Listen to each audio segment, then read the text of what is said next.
came through with some thicker stock for me for the bracket feet and moldings.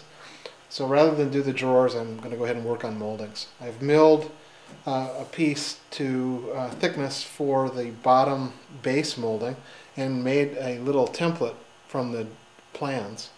And just hold that in place and trace the profile onto here. Now what I'll do is, you can use a plow plane if you want. Let's see if I can draw this in. You can use a plow plane, but basically what you want to do is kind of waste away this little rectangle and then come in with another plow plane or another setting and waste away that rectangle. And then the rest of this we can clean out with our wooden molding plane. This stuff is tough to work with, and the plow plane mouths are not so great. So I'm actually going to use a table saw and just make these cuts on the table saw. Again, I encourage you to use hand planes wherever you can, but I just hate fighting this stuff. So call me a hybrid 18th century guy, but I just think that's easier. But still, we'll shape the final profile with our molding planes. Alright, so the two notches now have been sawed out. And the next thing I'm going to do is just fair the rounded portion of this with my molding plane. Literally, I'll just kind of use my finger as a guide to start with and walk it down these two sharp areas and then just blend it all in. I'll zoom the camera out and you can just watch the progress. Nothing exciting, pretty easy to do, but let's see how it goes with this curling label.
Well, if that looked painful, it was.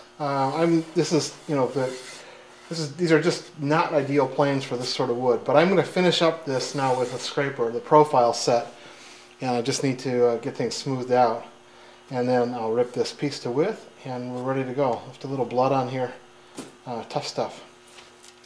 By the way, all these little notches up here, you just clean up with a routing plane. You get a pretty tight mouth on these, so it does a reasonably good job.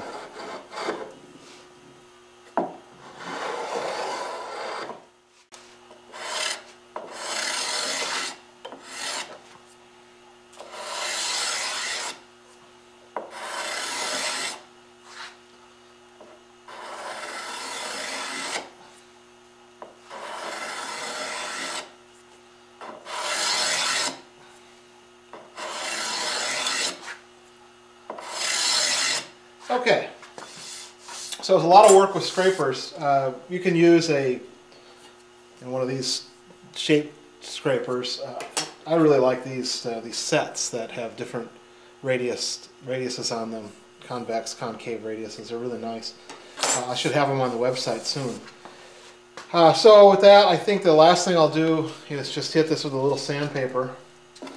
Try to take out any little remaining tear out and get rid of ridges,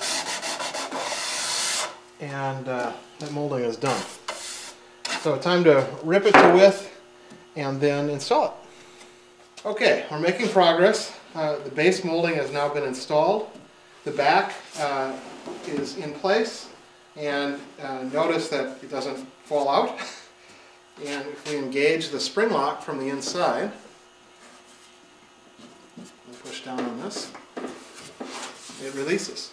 And so that's how we're going to gain access to this hidden cubby up above. And you can listen to this lock when you slide the back up. There you go. That's locked in place with the spring lock. So I think we're making good progress now.